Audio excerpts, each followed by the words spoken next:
biblical curse that allegedly condemned all serpents to slither on their bellies all the days of their life was the snake's first piece of bad press. Most reports since dwell on their fearsome features, and none is more recognizable than the cobras.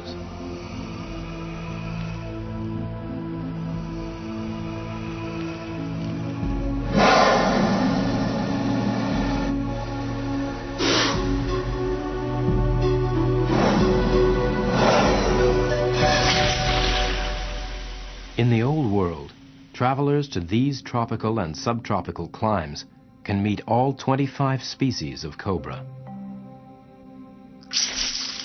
There are 10 species that can spit venom in your eye. Such cobras are the only snakes that do spit, and they're spectacularly successful at blinding an enemy. This Mozambique spitter became notorious to the people who came to live in Southeast Africa. But when not encountering humans or other threats, a cobra is a silent and stealthy hunter of lizards, frogs, and small mammals. Snouted cobras don't spit, but they are a raider of nests. Chicken farmers beware. They're more widely distributed than the Cape cobra, which is confined to western South Africa. The Cape has the most deadly venom of any African cobra. The Indian subcontinent is the legendary home of the spectacled cobra, the charmer's friend. In Sri Lanka, this is the only cobra, though it is very common. From eastern India to southern China, and south to Indonesia and the Philippines, stretches the land of the king. At 18 feet, a fully grown king cobra is the longest venomous snake in the world. It contains sufficient venom to kill an elephant. This one's natural home would be in the deep forest. Unnaturally, it is amazingly a welcome guest under the floor of a family home. Overnight, it is kept in a large box. It is fully fanged, and due to its size, has twice as much venom as any other cobra. And yet this giant, caught in the wild, now seems as gentle as a kitten.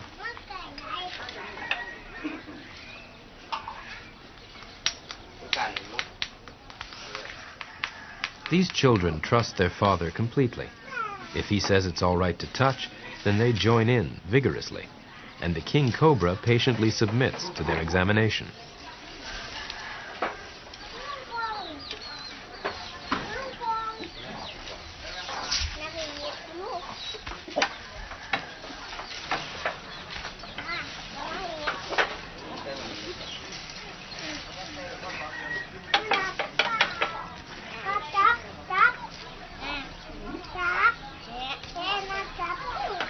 But the snake is more than a pet. It's part of the family business. All around are pieces of wood cut from a changnao tree, believed to contain certain substances that cure snakebite, even the king cobras. This man and others in the village tame young wild king cobras by gentle handling. The snake, not feeling threatened, relaxes and can be carried proudly as an emblem of its owner's trade, advertising the healing blocks of wood.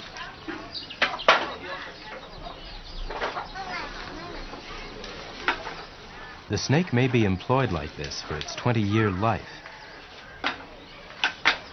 It really is extremely unusual for so venomous an animal to be handled in this casual way. No wonder it stimulates the sale of the medicinal wood.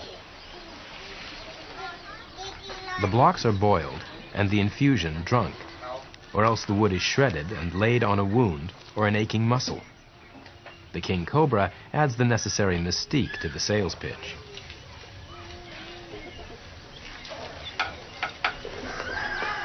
King cobras feed only on other snakes, so each has its own traveling box.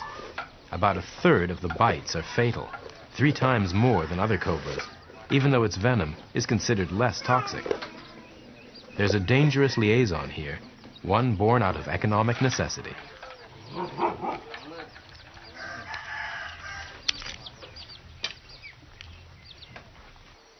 A less dramatic, though still venomous hunter is this forest cobra, arguably more typical of cobras in general. Unblinkable eyes perceive a gray monochrome world.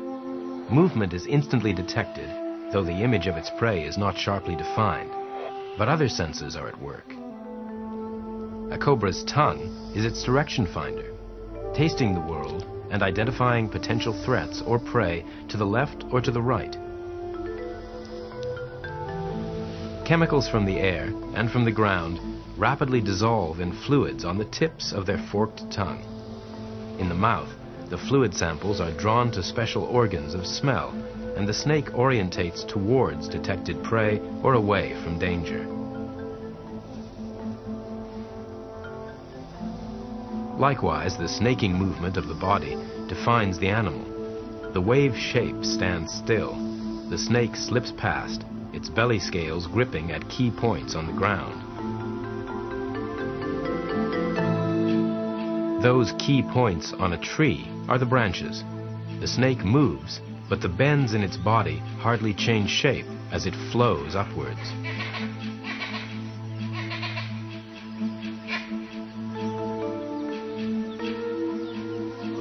Confronted by other tree dwellers that are not its prey, a cobra prepares to issue a warning.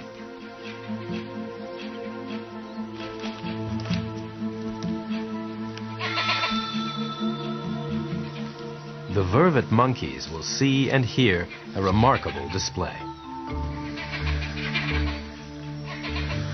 Not only does the snake rear up to intimidate, but it broadens the width of its body near the head, forming what's known as the hood.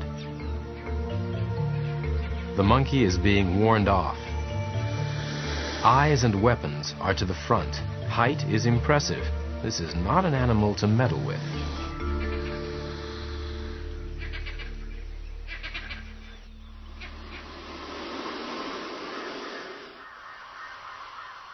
To form the hood, a cobra contracts the muscles of its neck ribs, pulling these unusually long bones outwards, stretching the skin like an umbrella.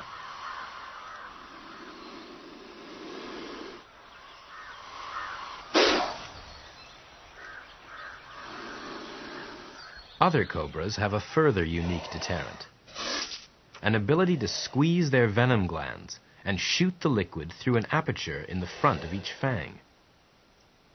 This powerful shotgun scatter is directed towards an enemy's eyes.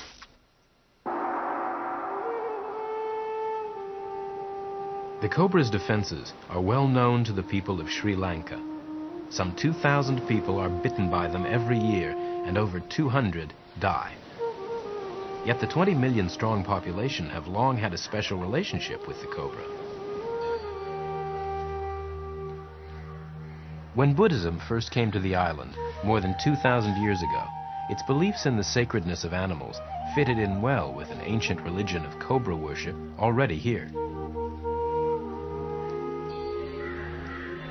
This meant that cobras, despite their venomous character, continued to be worshipped and respected. The king of snakes has always been considered immortal, largely due to its natural habit of shedding its skin as it grows.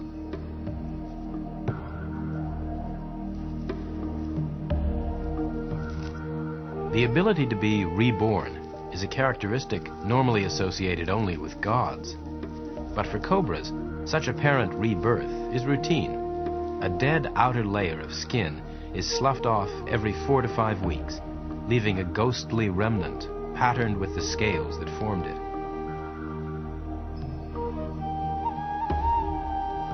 Shiny and seemingly new, the cobra will not shed again until its body clock or other chemical or physical cues stimulate the process to start once more.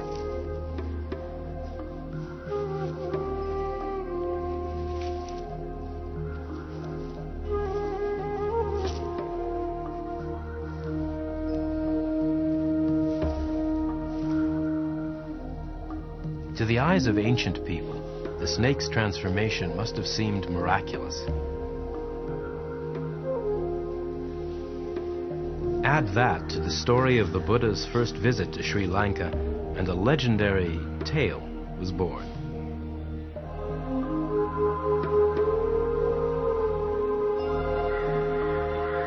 Under its hood, a cobra sheltered the Lord Buddha from a mighty storm that lasted 7 days and 7 nights. The grateful Buddha laid 2 fingers upon the snake in blessing. And those holy and indelible marks are now on every spectacled cobra forever.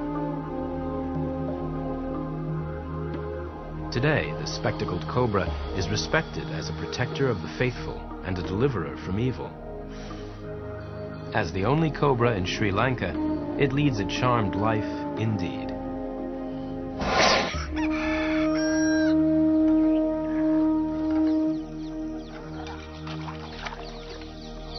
"4,000 years or more of human respect for the spectacled cobra and plentiful food has resulted in a huge population of these snakes. Little wonder so many people get bitten here."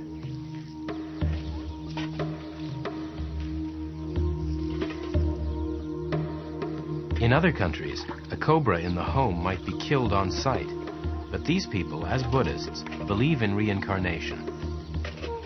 A cobra is a vehicle for the soul of an ancestor. Harm the snake, and you may harm a grandparent.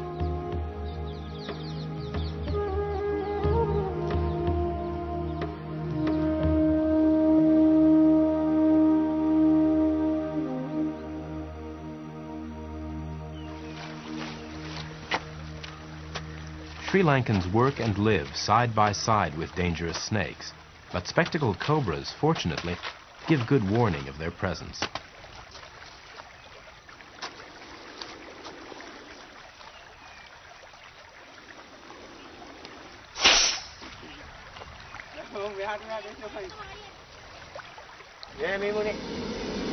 It's an uneasy truce, but a truce all the same.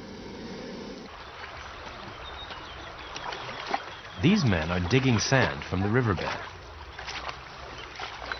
Together with this mahout bringing his elephant to bathe, they create a great deal of disturbance.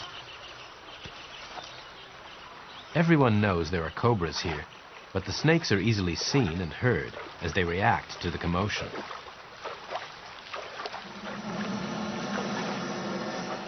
Hooding is not a prelude to biting, just a warning to keep away.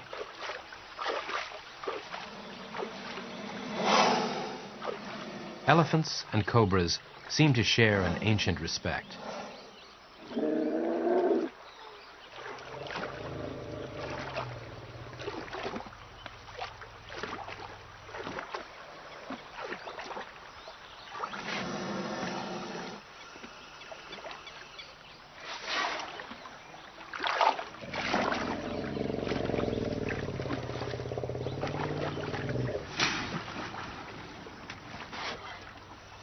A cobra watching an elephant bathing is just not worth getting excited about. Once the cobra senses that danger is receding, it will continue on its way.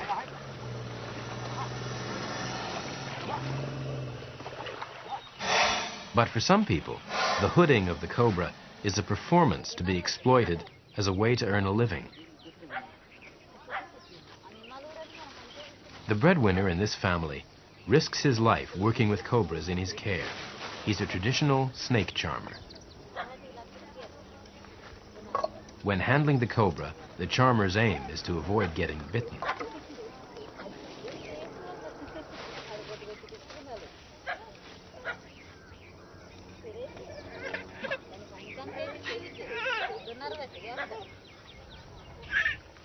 As well as lizards and frogs, cobras occasionally eat eggs, even as large as this. The snake's jaws are greatly expandable.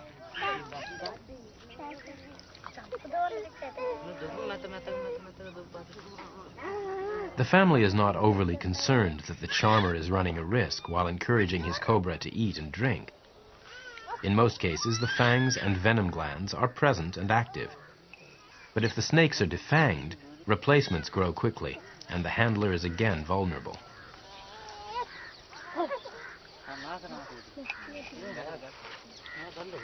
These men know their snakes well, how they behave, and just how far they can go when manipulating them.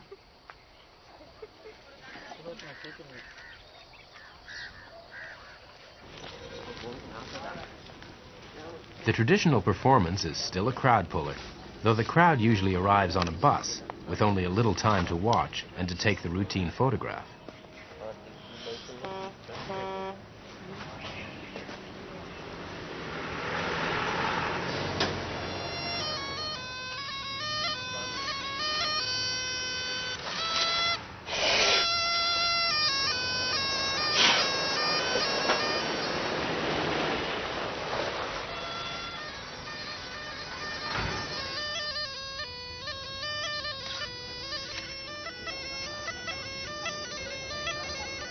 Some knowledgeable tourists will soon be explaining to the others how cobras care little about the tune. They can only detect very low frequencies and feel ground vibrations, and that what's making them dance is the movement of the charmer, the lid, and the flute. The snakes feel threatened and are reacting instinctively by standing erect and hooding. But such explanations cannot detract from the fascination of the show and the skill of the charmer at knowing the animals and judging a risk. His life can be at stake.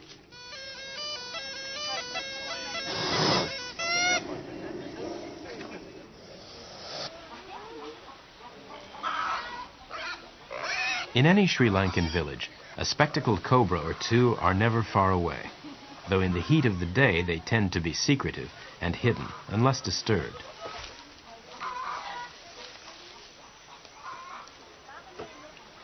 Just as rats tend to favor human habitations, so the snakes follow in pursuit of the rats, their main prey. But there's often the cobra in the woodpile that bites without the usual warning. Such accidents are a risk these people have always run. What chances have they of surviving a bite? What medicines are available to them in this country where the spectacled cobra rules like a king?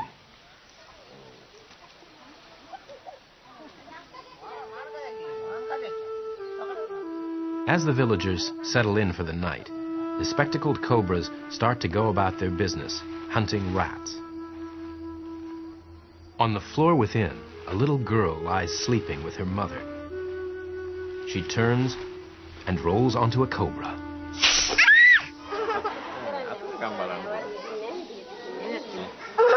The bite could have been fatal. She received a potentially lethal dose of venom. Fortunately, her family lives close to a modern hospital. Here she was given an injection of the correct anti-venom as soon as she arrived by bullock cart. Her journey took almost an hour. When she arrived, she was already having difficulty breathing. This is the Hapkin antivenom, no, sister? Now she can smile. She is not to be one of the people who die of cobra bite.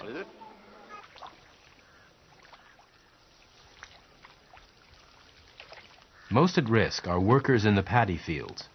More than half the population tend the rice crops. Within every 12 acres live at least 5 spectacled cobras.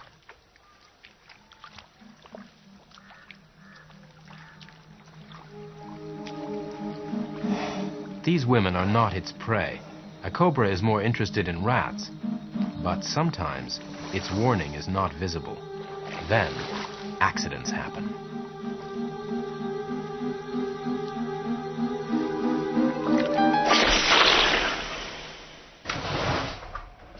Such an accident happened to George Van Horn here at the Reptile World Serpentarium in Orlando, Florida. No matter how expert you are, handling cobras is a dangerous business.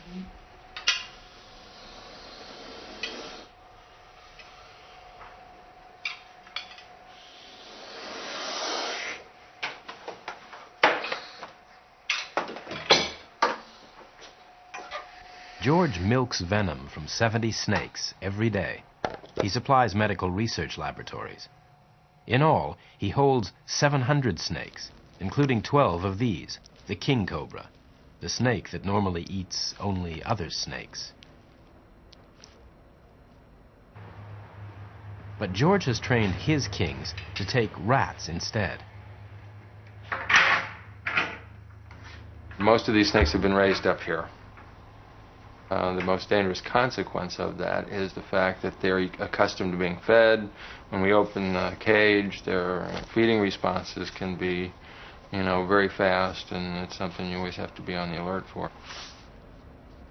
Were this rat alive, the cobra's venom from 2 large glands either side of its head would now be spreading throughout its body, affecting the nervous system and paralyzing its breathing. On June 21st, 1995, George Van Horn was giving a public demonstration of the skill for which he is famous. Okay, I got this snake. Hold up. But that day, things went wrong. The king cobra he was to milk thought George was prey. King cobras, when they approach, a large object or animal, they'll pause for a second, and this snake didn't. He came straight on and made a very significant bite. This particular snake was our best venom producer. The snake's a good producer. He had been at rest for 3.5 weeks. It was a feeding response bite. You put all that together, and you know that it's a real bad bite. I mean, this guy was capable of over 2 grams of venom on a good day. And this was certainly a good day. It was in June. It was warm. His production level was good. His physiology was, at optimum. And, we knew it was a bad bite. They will bite, and then they will walk one fang at a time, each time making a bite and injecting venom. So that happened, and it happened real fast. And it took me, I'm sure it was just a few seconds, but it felt longer, to get the snake off of my arm. And Bonnie, I think she was the only one that said anything. I just heard her say, "Oh no." And if she says, "Oh no," believe me, it means oh no. George knew he had to get to hospital right away. 2 drops of king cobra venom is enough to kill an adult, and George believes he received 20 times as much. He desperately needed anti-venom, and emergency plans were being made nationwide for extra supplies to be flown to the hospital he was being taken to. As he arrived at casualty, he wasn't sure whether he would live or die. I do remember when I was being offloaded, saying something to one of the attendants about, get me on a respirator. The king cobra venom is rapidly spreading through his body, gradually suppressing his neuromuscular systems.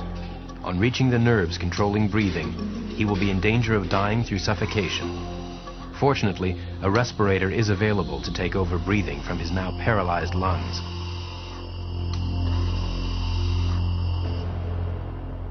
Gradually, George recovered, and naturally, he went straight back to work.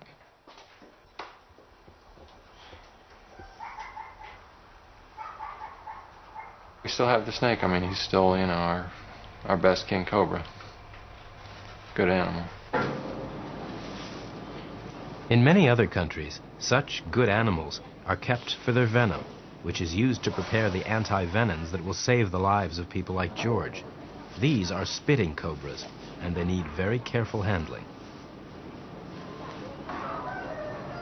Even here in Thailand's Red Cross Scientific Institute, accidents can happen. These snakes have been taken from the wild, and the plan is to breed future stock from them.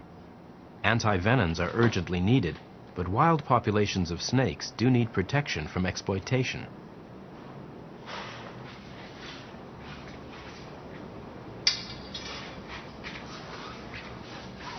Remember, this cobra can spit, and it usually goes for the eyes. A cobra is milked about once a month. Sometimes the venom glands are massaged to encourage a good yield. When a snake bites for real, it doesn't always release all its venom. Here, the collectors need as much as they can persuade the cobra to yield. It will probably be only a milliliter or so, less than half a thimbleful. Milk enough snakes, and they have sufficient raw material to set about producing anti-venom. Concentration must not lapse. Even the decapitated heads of dead snakes have been known to bite and kill.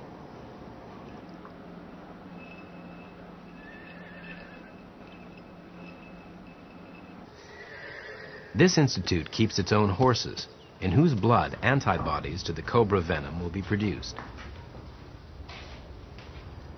Greatly diluted doses of venom are periodically injected, and it will take 4 weeks or so for the antibodies to be produced quite naturally.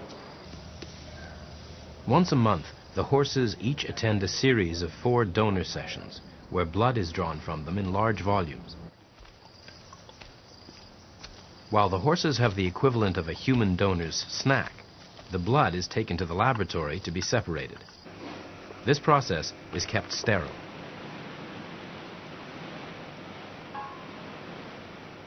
It's the clear portion of the blood, the serum, that contains the valuable antibodies. This vat only contains serum with antibodies against king cobra venom. The Institute can produce a number of different snake antivenoms, in varying quantities according to worldwide demand.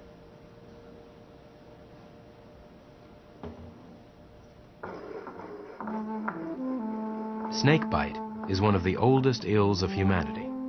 Some remedies used today are unimaginably ancient and varied. More than half of all victims in Sri Lanka are still treated by a herbalist and not in a modern hospital.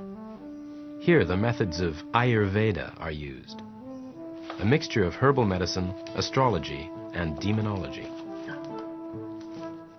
Pills, oils, the juices of trees and leaves, and the snake stone made from porous animal charcoal are some of the preparations made by the herbalist. Charms will be recited, protecting victim, his friends, and the practitioner himself. How, where, and by what snake the person was bitten all play their part in the treatments. Sometimes they're successful, but then again, the snake doesn't always inject a fatal quantity of venom.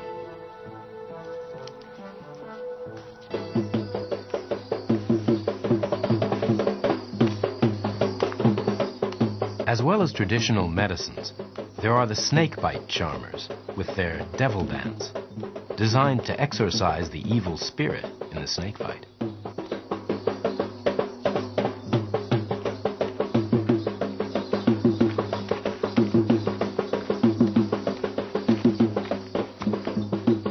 The snake, some victims believe, has been sent by an enemy. Now, for nearly 10,000 rupees, over $200, the charmer puts on a mask of the cobra and acquires power to drive away the evil spirit and heal the effects of its bite.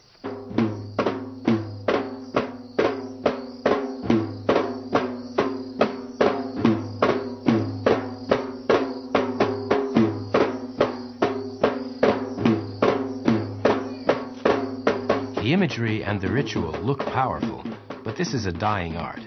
Modern medicines, antivenoms, are mysterious, but are seen to have greater power to cure. Television and advertising are convincing people that a bite victim has more chance of survival in hospital or with a local doctor using Western methods. But these old practices in southern Sri Lanka will die hard. Vestiges will remain for some time yet.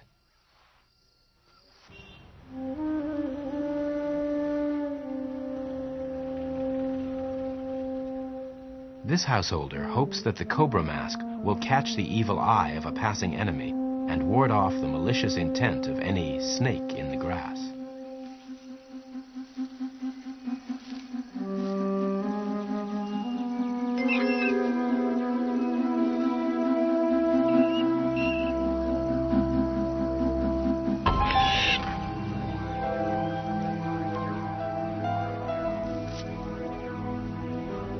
A cobra is not at all interested in humans. Its eye is on prey such as rats, frogs, even other snakes. A snake doesn't waste venom on its kill. It uses just enough to paralyze the lungs and begin the process of digestion. The rat is not being chewed, but swallowed whole. The cobra uses its jaws and teeth to advance onto the body of its prey. Copious saliva eases the job, but it still takes up to 10 minutes to swallow the prey completely.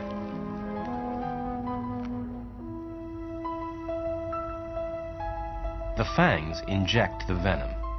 The smaller teeth act as grappling hooks. The jaws expand to accommodate the mouthful.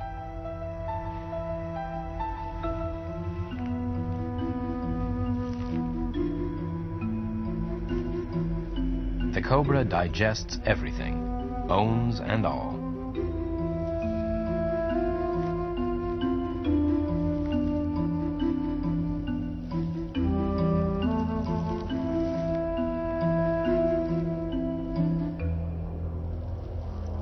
Such a meal can nourish a cobra for a whole month.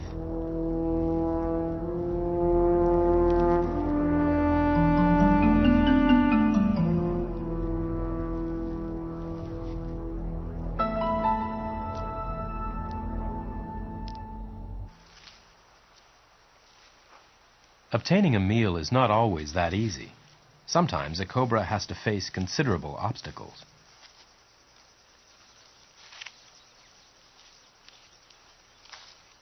This Cape cobra lives only in western South Africa, and it's partial to weaver birds that nest in large colonies in acacia trees. That can mean a difficult climb. But this tree has fallen over under the weight of the nests.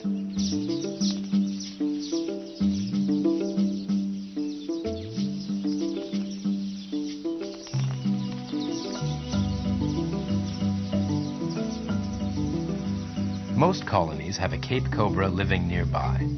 The nests are an open larder for the snake. The challenge comes when the snake tries to get in. The nest entrances are underneath, but the birds have plump little chicks within.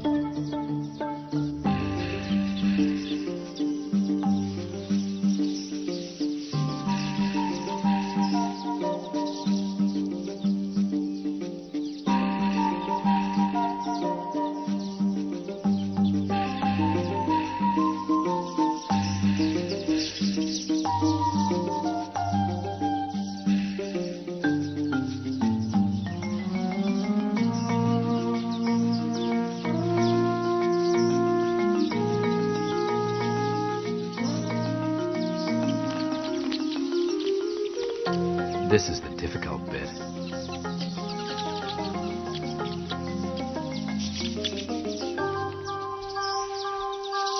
So near, and yet so far. Elsewhere in Africa, a chicken run, rather like a weaver bird colony, is an appetizing target for a cobra. This snouted cobra is a notorious raider. And again, it's the chicks the snake is after, not the hens. Unlike the Cape cobra, this species is fairly widespread and often lives near villages and people. Any second now, the cobra is going to be right among the chickens.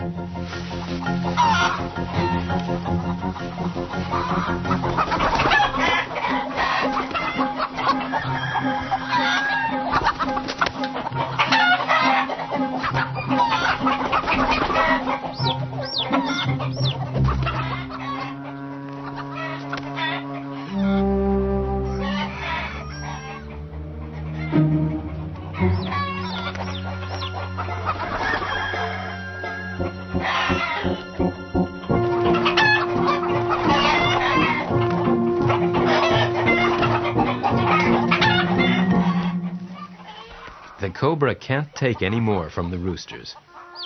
Crowing it wouldn't hear, but the stamping and flapping were too much. The chick never realized it was in danger. And anyway, the cobra can find other young to hunt tonight.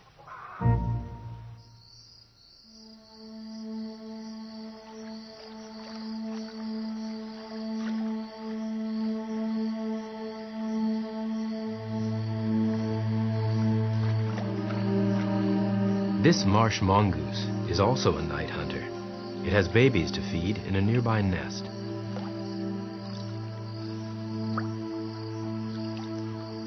The The mongoose itself is not in much danger, but its sense of smell detects the threat to its family.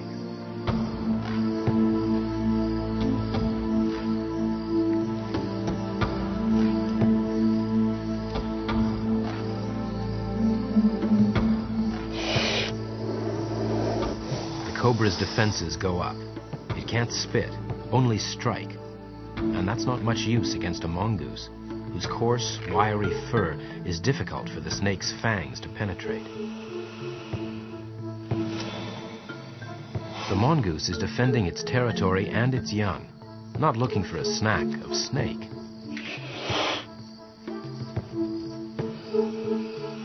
But the cobra is at real risk.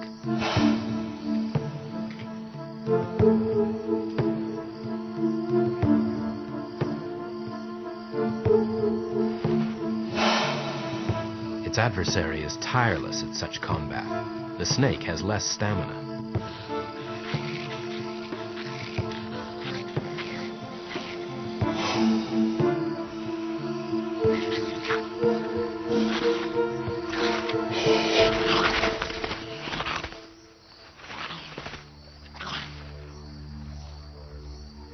The mongoose can't waste its trophy, although its real prey is crabs, rats, or frogs. In the water, the mud and sand on the snake's body is washed off, and there's little danger from eating venom. That's only potent if it gets into the blood. The snake was really the unfortunate victim of a chance encounter. Cobras and the mongoose have a much more dangerous predator.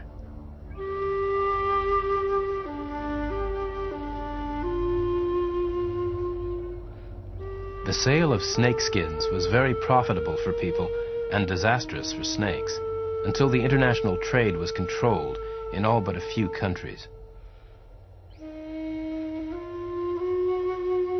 But within some countries, the exploitation continues.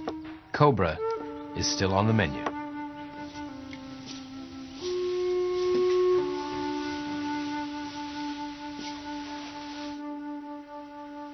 This overkill and the felling of their forest home has meant that wild king cobras have become very scarce. Ironically, one of the exploiters, the anti-venom manufacturers, are now having to breed their cobras in captivity. Each king cobra infant emerges with enough venom to kill a human. In the wild, most are eaten by predators, mainly birds and monitor lizards, whereas captive-bred babies nearly all survive. 2 years from now, this newcomer may be 7 feet long. Religion has protected some wild cobras for centuries, but more successful breeding programs and widely available and effective anti-venom against snakebite is a future hope for saving many more. Snakes do have a place in nature, both as predators and as food.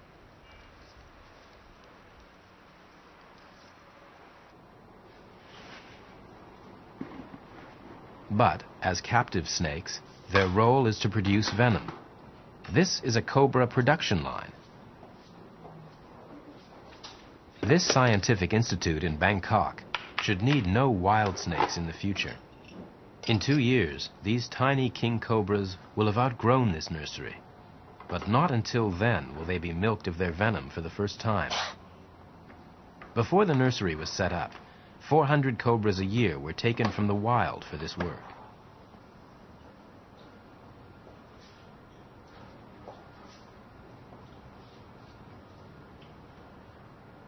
Besides preparing anti-venom to treat bites, this institute also has a policy of educating the public about snakes. 19 king cobras live in this enclosure. King cobras are the longest venomous snakes in the world. Chan Pung Nam has become well known for his exciting demonstration of snake handling, though he doesn't recommend that anyone should try it at home. He's already lost a finger as a result of a bite during his performance. More than 12 feet long, this king cobra is of uncertain age, having been caught in the wild. Chan still works with it despite the bite. The mistake was Chan's, not the snake's. And it did show that the Institute's anti-venom can save a life, if not a finger.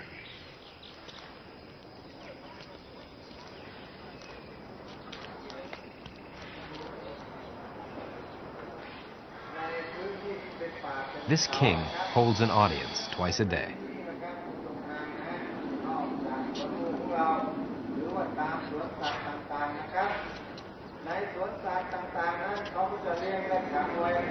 Chan has to keep the snake's attention by moving his knee and foot. He then slowly maneuvers his hand behind its hood, ready for the catch.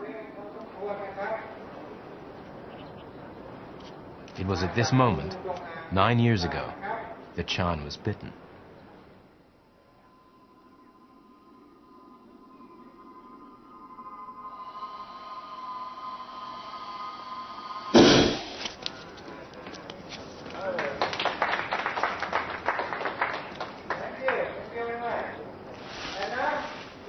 There's an element of circus, that fear that the tightrope walker will fall, together with a human fascination for snakes, whether we really like them or not.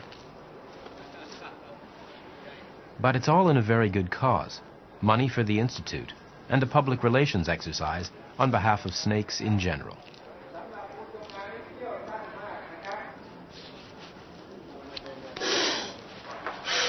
These are monocled cobras, identified by a single circle on their hoods.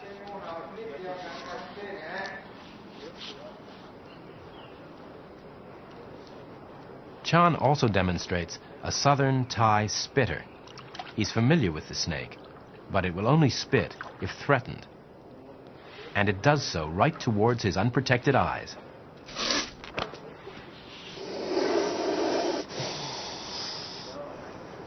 A memorable incident, and a warning that snakes should not be provoked. Respect should be shown, even by an expert handler.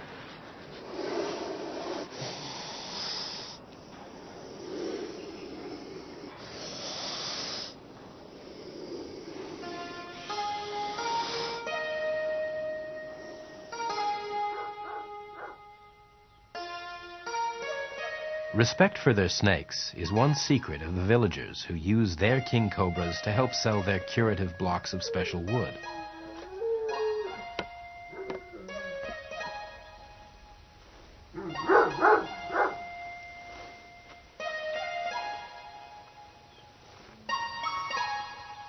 This snake is relaxed at being handled, and so more cooperative and without aggression.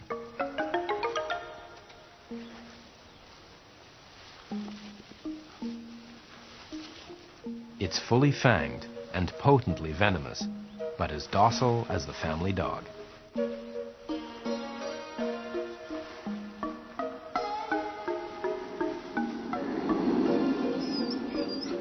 Though each is respectful of the other.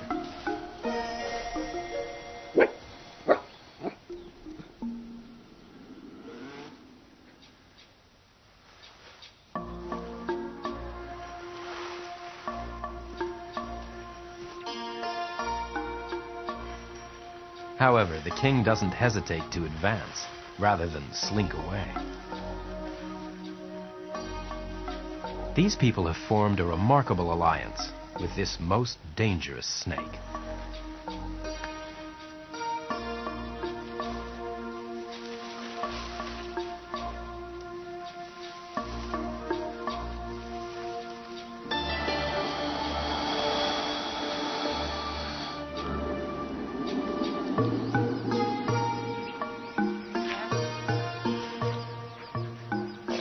A cobra's bite is often fatal, and yet it seems like a pussycat to this family, as unusual a house pet as can be imagined.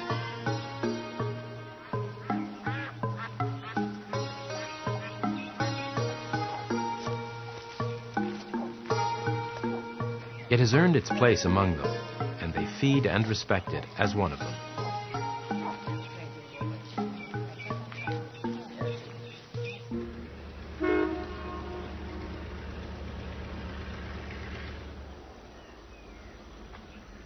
A somewhat similar partnership between people and snakes is developing in Sri Lanka.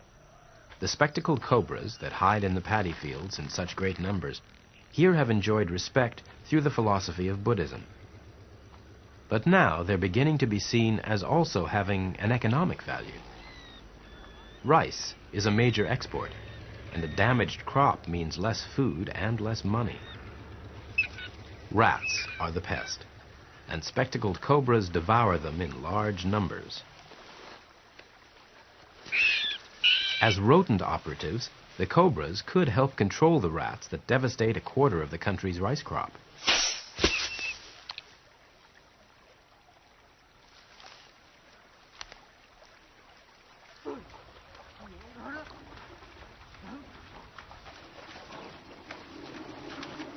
By doing what comes naturally, spectacled cobras can become the farmer's friend.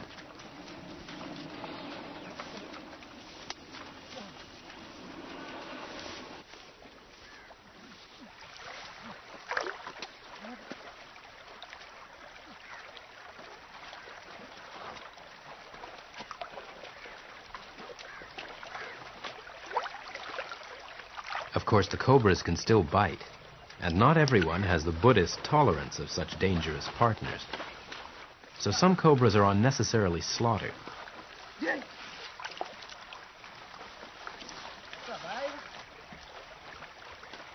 A government campaign to persuade people that it's worth protecting all snakes around them has been running for 20 years.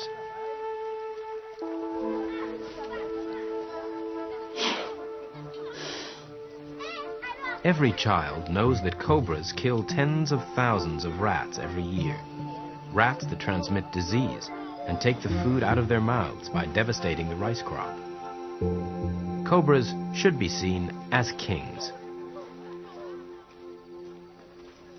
But 2,000 people a year are bitten by them, and over 200 die. Without Western medicine for all, the cobra will never be fully recognized as the true ally it really is.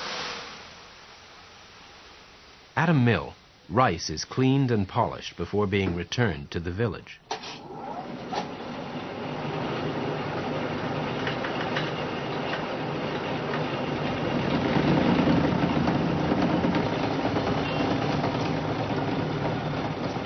"15% of stored rice will be lost to the rats that infest the mills.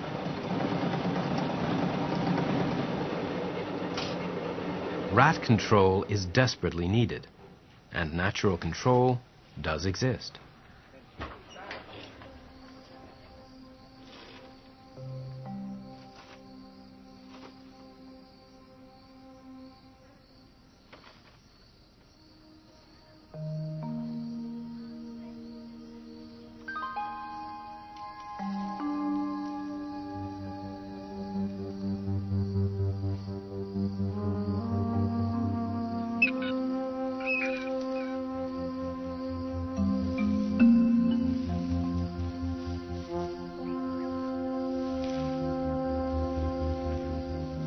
The spectacled cobra spread its hood to protect the Lord Buddha from a storm and was eternally thanked. In the Garden of Eden, the serpent was cursed forever. Two opposing opinions on the worth of the snake.